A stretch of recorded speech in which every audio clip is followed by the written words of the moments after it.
Welcome back, everybody. We're out here in the shop again on another 100+ degree day. Sweating it out and getting the work done. Today we're going to pull the radio out of the bus. I'm going to show you how to do that, and as a special treat we're going to jam down to Lorenzo's place and have him modify the radio to be Bluetooth and put some preamps in the back so we can get modern sound from our vintage radio. He can do this if your radio works, it doesn't work, it doesn't matter. The only thing he modifies really is he adds the stuff to the inside and then makes it so that the volume knob still controls the power and the volume. Everything else you control off of your phone.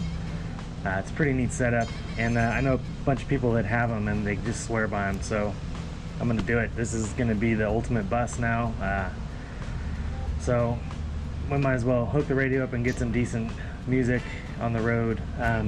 The little boombox works pretty good, but it'd be nice to get a little more volume out of it. So I'll show you how to pull the radio out, and then we'll jump over there and we'll see how he does it. Let's go.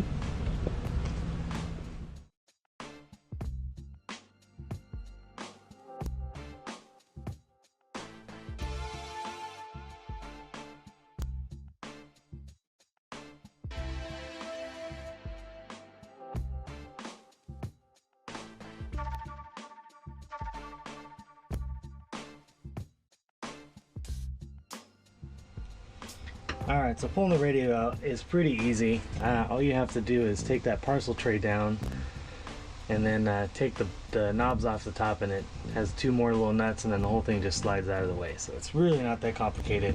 You've got 3 or 4 screws that hold the parcel tray into the bus. You have 4 if you have this little bottle here, the squirter. You don't even really have to take that out, it just makes it a little easier to get to that other screw. So you need a number 2 screwdriver. This is a pretty good length. You don't really want it to be too short because you'll have to reach back in there and it gets a little difficult.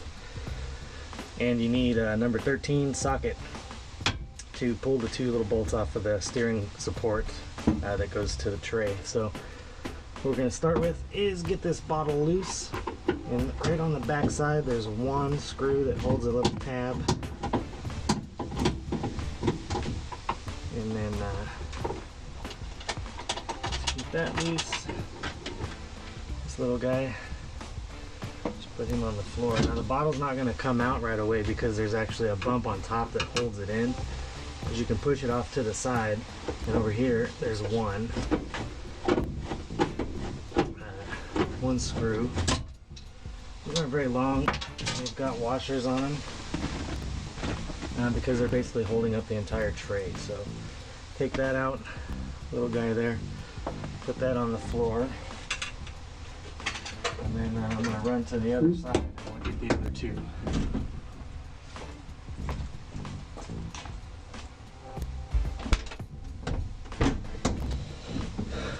We've got 1 more on this corner.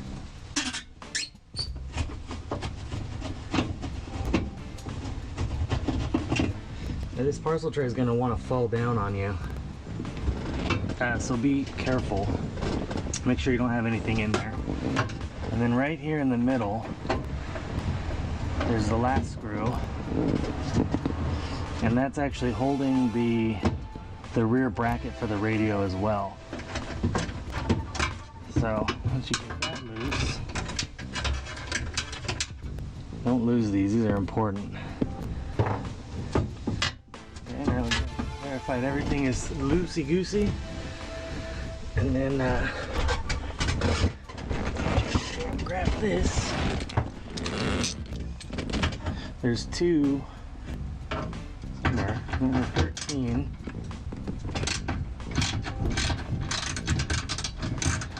And they hold the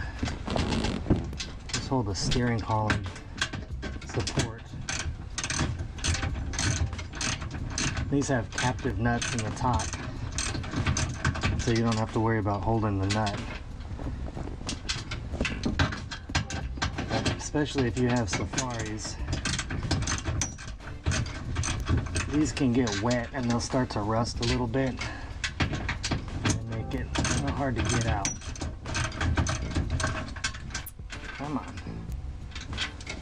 Up. There it is. that. You got 2 of those.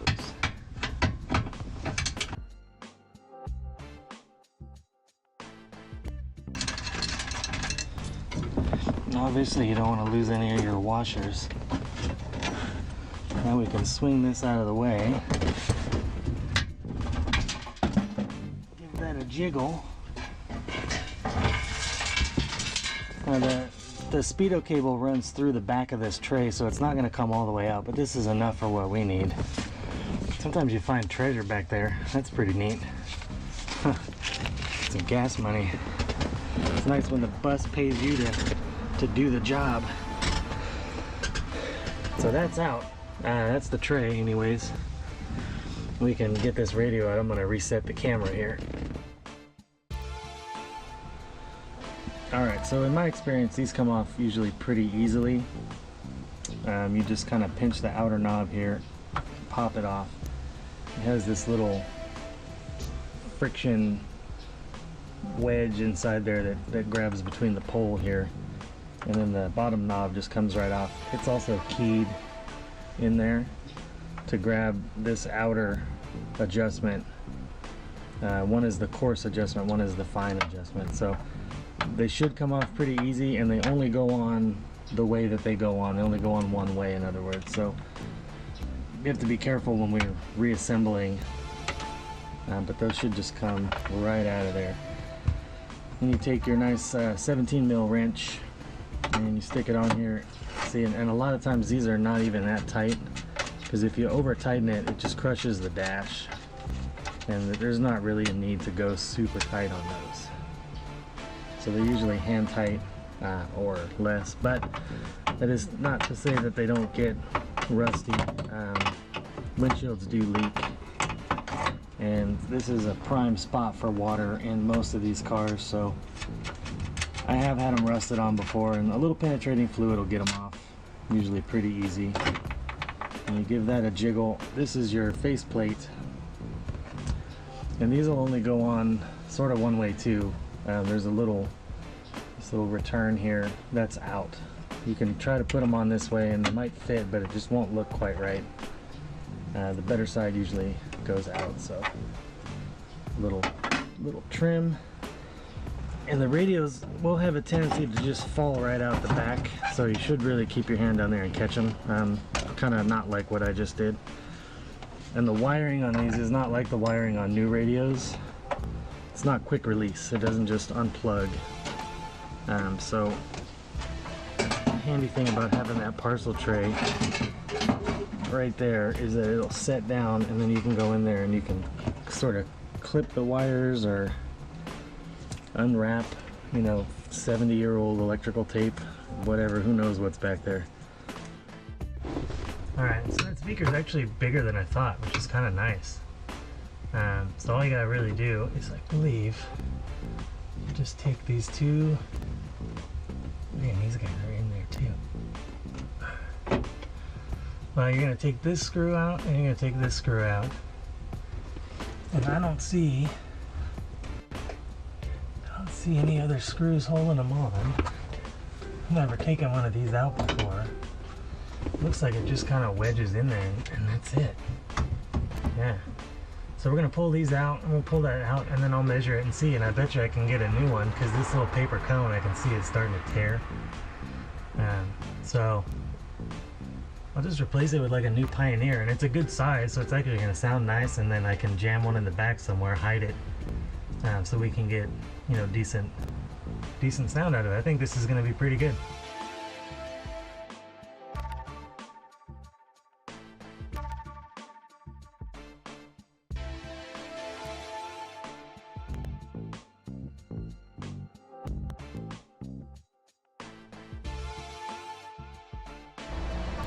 There we go.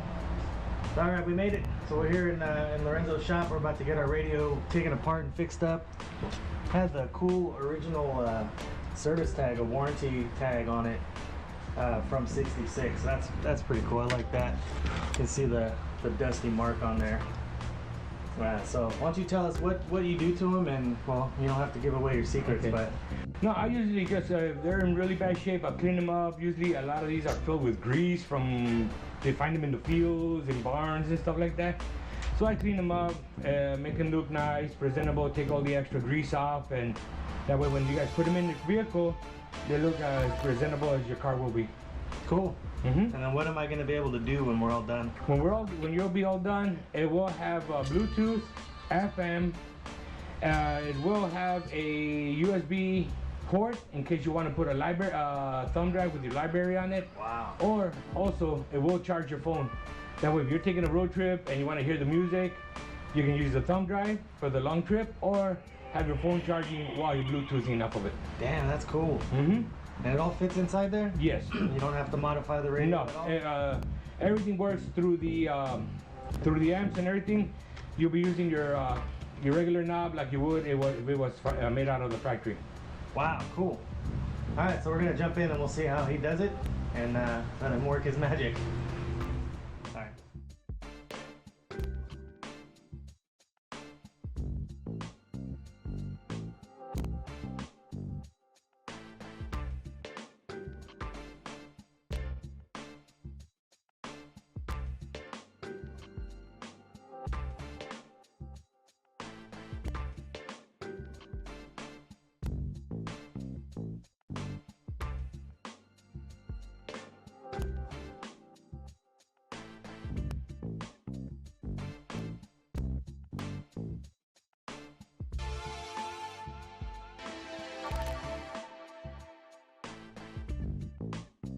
Alright, so we made it back from Lorenzo's. Got our sweet new radio hooked up with the USB and all that. I stopped on the way back and I picked up some regular old 6.5-inch speakers. These are Sherwin Vega. It doesn't really matter because they're not getting an amp put to them, but it's a 3-way, so it's got the tweeters in it. Maybe it gives you a little bit better sound, I guess. But they fit perfect in that factory bracket. And actually, I had this other one. I don't know where I put it right here. This was an MB Quark speaker that I had. I've had this thing for 15, 20 years probably now, or 20 at least. And it went in there okay, but the rubber around the outside was hitting. This one fits perfectly inside. I did have to trim the bar across the middle. I was a little bummed out about that. I really didn't want to have to cut anything, but it was hitting the tweeter. And these are available reproduction. It doesn't have any special stampings on it or anything, so I had to make that choice, but I feel okay about it. It'll be alright. I don't know, it is what it is. But we're going to get this in. I'll do fast motion because you guys don't want to watch me wrestle to get all this stuff back in there, so we'll just flip to hyper mode and sail right through it, and when we get her all hooked up, we'll give it a test fire and we'll see how it sounds. Here we go.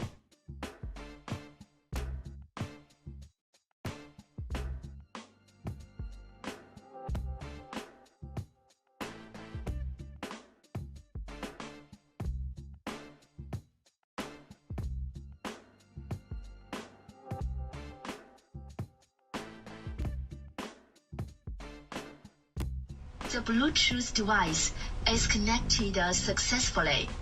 Yikes.